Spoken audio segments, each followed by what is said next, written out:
केवल इसलिए एकत्र नहीं होते हैं कि हम एक दूसरे से मिले, मगर इसलिए एकत्र होते हैं कि हमारे जीवन का लक्ष्य और हमारे जीवन का उद्देश्य क्या है। इसलिए एकत्र होते हैं साहब हमें क्या काम करना है। क्योंकि गुरु पूर्णिमा पर्व मनाने के पीछे हमारी पूर्वजों की एक चिंतन था कि गुरु जब स्वतंत्र होगा तभी वह विद्यादान कर सकेगा। शिष्य के लिए विद्यादान जरूरी है, शिष्य के लिए विद्या जरूरी है, मार्गदर्शन जरूरी है। और शिष्य एक शून्य से पूर्णता तक पहुंचने की ओर अग्रसर होता है। जब वह जन्म लेता है, जब वह दीक्षा लेता है, तब वह शून्य होता है, उसको कोई पूर्ण विधि विधान ज्ञान चिंतन कुछ नहीं होता। मगर आगे बढ़ने के लिए प्रेरणा होती है, इच्छा होती है, चिंतन तो होता है कि मैं उन अज्ञात रहस्यों को देखूं, देवताओं को देखूं, मुनियों को देखूं, योगियों को देखूं, उन केदारनाथ बद्रीनाथ दर्शन करूं, उन तीर्थ स्थानों को देखूं और सबसे पहले अपने भाग को पहचानूं। ये चिंतन तो उसका होता है। मगर किस पगडंडी पर जाना है, किस रास्ते पर जाना है, ऐसा नहीं है गलत पगडंडी मेरे हाथ में आ जाए या कोई गलत रास्ता हाथ में आ जाए। इसके लिए एक ऐसे व्यक्ति की जरूरत थी वो बराबर उसको मार्गदर्शन दे। इस मार्गदर्शन देने वाले व्यक्ति को गुरु कहा गया। और गुरु अगर खुद की रोटी कमाने में लग जाए तो शिष्य को टाइम नहीं दे पाएगा, क्योंकि उसको फिर 8 घंटे नौकरी करनी पड़ेगी या 8 घंटे व्यापार करना पड़ेगा। वो 10 घंटे व्यापार नौकरी करने के बाद में उसको शारीरिक श्रम करने की वजह से विश्राम की जरूरत होगी, नींद की जरूरत होगी और वो शिष्य को जो कुछ देना चाहेगा वो नहीं दे पाएगा। इसलिए हमारी भारतीय परंपरा में गुरु को उन कार्यों से मुक्त रखा और गुरु की आवश्यकताएं बहुत न्यून थी, इतनी कि उनको साल में 4 से 2 की जरूरत थी, 4 से पुत्रों की जरूरत थी और शिष्यों को भोजन देने के लिए भोजन की व्यवस्था की जरूरत थी। न इसके अलावा उनकी कोई आकांक्षा थी, न लोभ था, न इच्छा थी और न चिंतन था। और जिस गुरु के पास लोभ और आकांक्षा होती है और गुरु बन भी नहीं सकता है और व्यापारी बन सकता है। इसलिए शिष्यों ने एक मर्यादा रखी कि गुरु पूर्णिमा पर एकत्र हो और यथोचित धान, गेहूं, आटा, पैसा, धोती, कुर्ता उन गुरु को दे, जिसे साल भर गुरु अपना जीवन निर्वाह कर सके और गुरु निश्चिंत हो सके उन कमाने की चिंता से और शिष्यों को ज्ञान दे सके। एकत्र होने के पीछे मकसद ये था। और दूसरा मकसद ये था कि शिष्य अलग अलग स्थानों पर रहते थे तो शिष्यों की भी मार्गदर्शन को जरूर नहीं था कि सभी गुरुकुल में रहते थे। कुछ विद्यार्थी गुरुकुल में रहते थे मगर अधिकतर विद्यार्थी अपने अपने सुंदर क्षेत्रों में रहकर भी काम करते थे। कृष्ण जैसे व्यक्ति को भी गुरुकुल में रहना पड़ा, सुदामा जैसे महान विद्वान को भी रहना पड़ा। उन शांतिपुर आश्रम में यहाँ जहां तुम बैठे हो यहाँ से 200-300 किलोमीटर दूर ही भगवान श्री कृष्ण ने पढ़ाई की थी। शांतिपुर आश्रम उज्जैन के पास में आया हुआ है। मेरे कहने का और चिंतन यह था कि हमारी जो संस्था सिद्धाश्रम साधक परिवार है, इस सिद्धाश्रम साधक परिवार को हम अभी तक सही ढंग से समझ नहीं पाए। इसलिए समझ नहीं पाए अभी हम इस पगडंडी पर 4 से कदम ही बढ़े हैं। इस पगडंडी पर हमने तो 2-4 मंजिल पार नहीं कर ली। इतने बड़े विराट फलक को समझने के लिए बहुत ज्ञान की जरूरत है। एक बहुत बड़े विद्वान को परखने और पहचानने के लिए श्री कृष्ण को कम से कम 20 साल शांतिपुर आश्रम में रहकर सीखना पड़ा।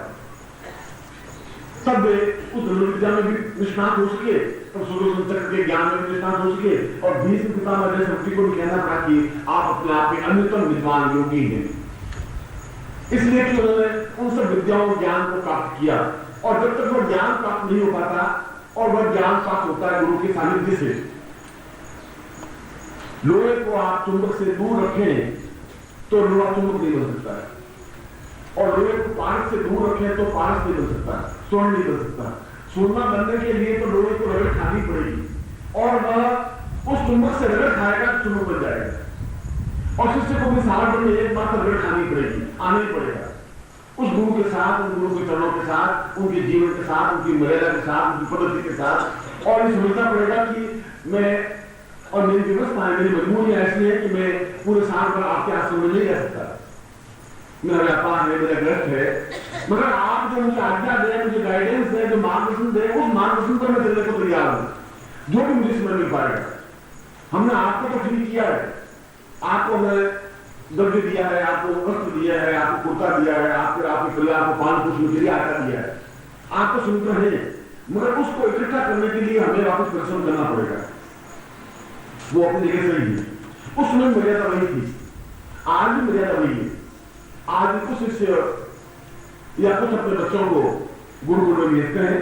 मैं गुरुकुल का मतलब कोई स्कूल नहीं कह रहा हूं, स्कूल में एक शिक्षा अलग ढंग की वह शिक्षा है, एक ज्ञान है। गुरुकुल में ज्ञान नहीं दिया जाता, गुरुकुल में केवल साक्ष्य बनाया जाता है। जो निरीक्षण है वे साक्ष्य बनते हैं, चाहे हिंदी भाषा में बने या संस्कृत भाषा में बने, चाहे अंग्रेजी भाषा में बने। साक्ष्य होना अलग चीज है, ज्ञानवान होना अलग चीज है। ज्ञान उन स्कूलों और कॉलेजों के माध्यम से प्राप्त नहीं हो सकता। बीए पास करने से, एमए पास करने से ज्ञानवान नहीं हो सकता। कबीर एंड में पढ़े नहीं थे, बीए पास नहीं किया था। मीरा ने हायर सेकेंडरी स्कूल पास नहीं की थी। रैदास ने किसी स्कूल में तालीम नहीं ली थी। नानक ने कुछ पढ़ाई ज्ञान प्राप्त किया नहीं था। इन लोगों ने स्कूलों में कोई सर्टिफिकेट नहीं लिए थे, मगर ज्ञानी कह रहा है, चेतनायुक्त कह रहा है। इसलिए ज्ञान और साक्षरता में अंतर है, और ज्ञान प्राप्त किए बिना जीवन का पूर्ण उदय नहीं हो सकता। साक्षर तो केवल हम पढ़े लिखे नहीं, इसलिए पढ़ लिख गए, हम अपनी बात लिख सके, दूसरों को करा दें कि मैं अच्छा हूं, मेरे तबियत खराब है, और सामने वाला मेरे तबियत खराब है, मेरे तबियत खराब पढ़ ले। और वो भी कैसे पढ़ते हैं? मेरे पास टेलीग्राम आया कि मेरे पास एक शहर का नाम अजमेर, अजमेर से टेलीग्राम आया, काका जी अजमेर गए। काका जी काका जी कहते हैं, और टेलीग्राम से काका जी आज मर गए। वो अजमेर लिखा, अजमेर इंग्लिश वालों ने छापा, अजमेर गए, आज मर गए। वहां रोना था पड़ोस में, अम्मी रोने के लिए गए, क्यों पड़ोस का मामला था। मैं क्या बात हुई, काका जी मर गए। तो काका जी कैसे मर गए? ठीक ठाक तो गए थे, तो टेलीग्राम आया, टेलीग्राम को पढ़ा, काका जी आज मर गए। फिजिकली फिट थे, ऐसा गए और मर गए, मतलब कोई इंतजार किसी के बाद जाना और मरना। हम रो ही रहे थे, हम भी उदास घूम रहे थे, मैं भी हम पहुंच रहा था, पत्नी भी साथ में थी, जो काका जी आ गए घर पे। अरे भाई तुम क्यों रो रहे हो? अरे आप मर गए थे, आपको वापस कैसे आ गए? इसको शिक्षा कहते हैं। ये पढ़े लिखे आदमी तो टेलीग्राम करते हैं, टेलीग्राम पढ़ते हैं, तो ऐसा टेलीग्राम किया जाता है, ऐसा दिखना तो सही होगा। कहता है कि अजमेर गए, अब टेलीग्राम कैसे आते हैं वो तो आप समझ सकते हैं। में साक्षरता भी जरूरी है, पर ज्ञान ज्यादा जरूरी है। ज्ञान में चेतना पैदा होती है, एहसास पैदा होता है कि मैं कौन हूं, आखिर तुम क्यों पैदा हुए, उसके पीछे तो मकसद होगा। भगवान ने तुम्हें क्यों पैदा किया, भगवान ने तुम्हें इस जमीन पर दिया क्यों, तुम्हारे मेरे क्यों संबंध बनाए, तुम्हारे और तुमसे पड़ोसी से क्यों संबंध है? ये शिक्षा के माध्यम से प्राप्त हो सकता है, ये तो ज्ञान के माध्यम से प्राप्त हो सकता है। और सिद्धार्थ को उतने बड़े फर्क को जो गुरु को नहीं समझ सकते, तो हजारों गुरुओं से मिलकर एक सिद्धार्थ मिलता है। उस सिद्धार्थ को आज की दुनिया नहीं समझ सकेगी, एक ढंग से नहीं समझा जा सकता है, एक ढंग से नानक सीमानी को नहीं समझा जा सकता है।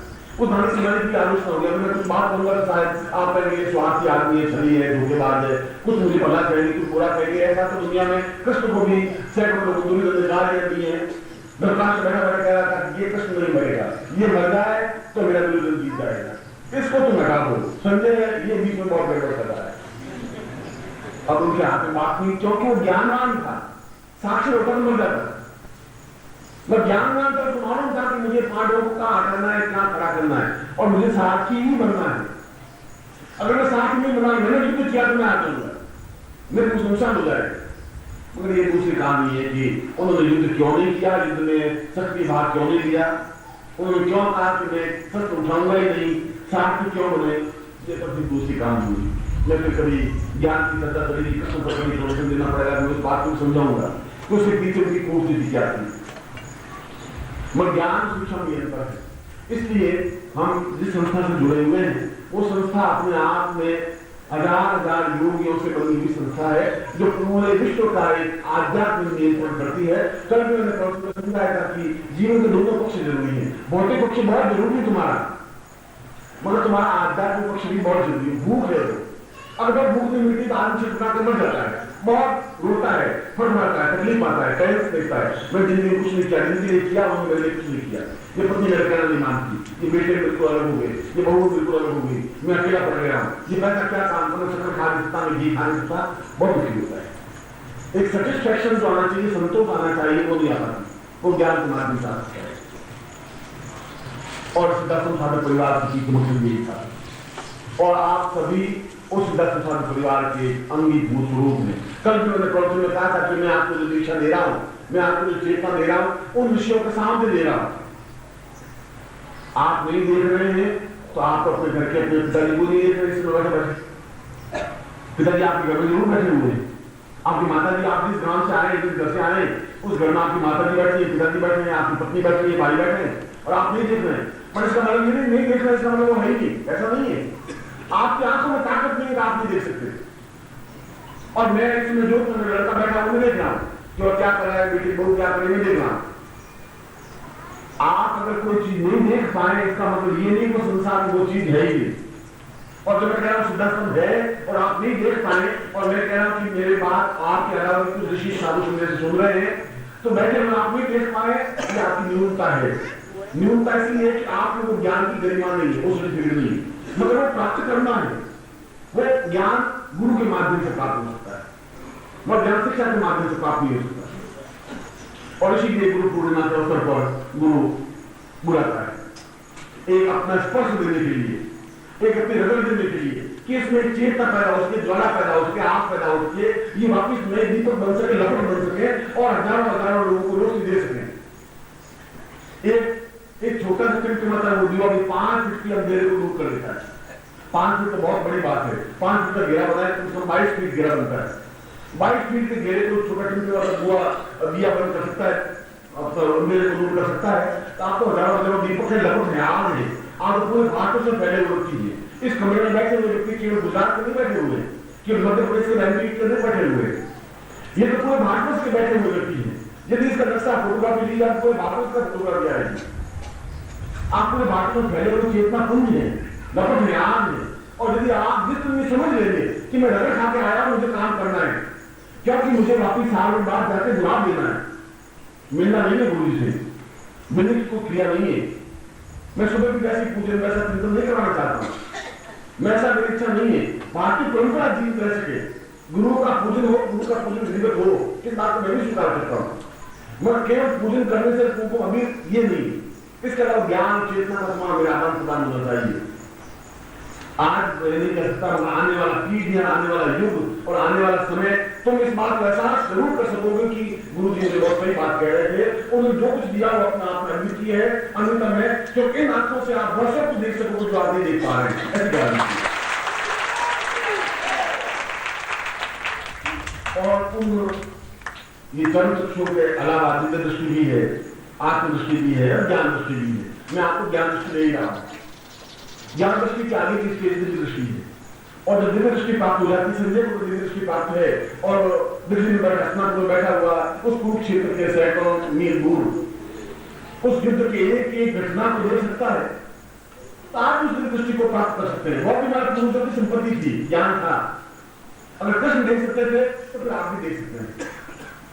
आवश्यक इस बात की एक आप में आकांक्षा हो, एक पर्व हो, एक बेचैनी हो, एक छटका। ओम परम तत्वाय नारायणाय गुरुभ्यो नमः।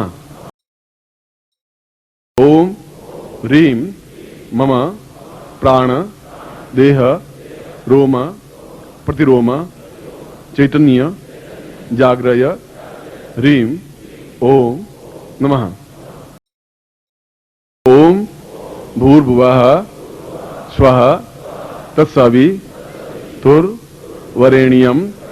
भर्गो देवस्य धीमहि धियो यो नः प्रचोदयात्।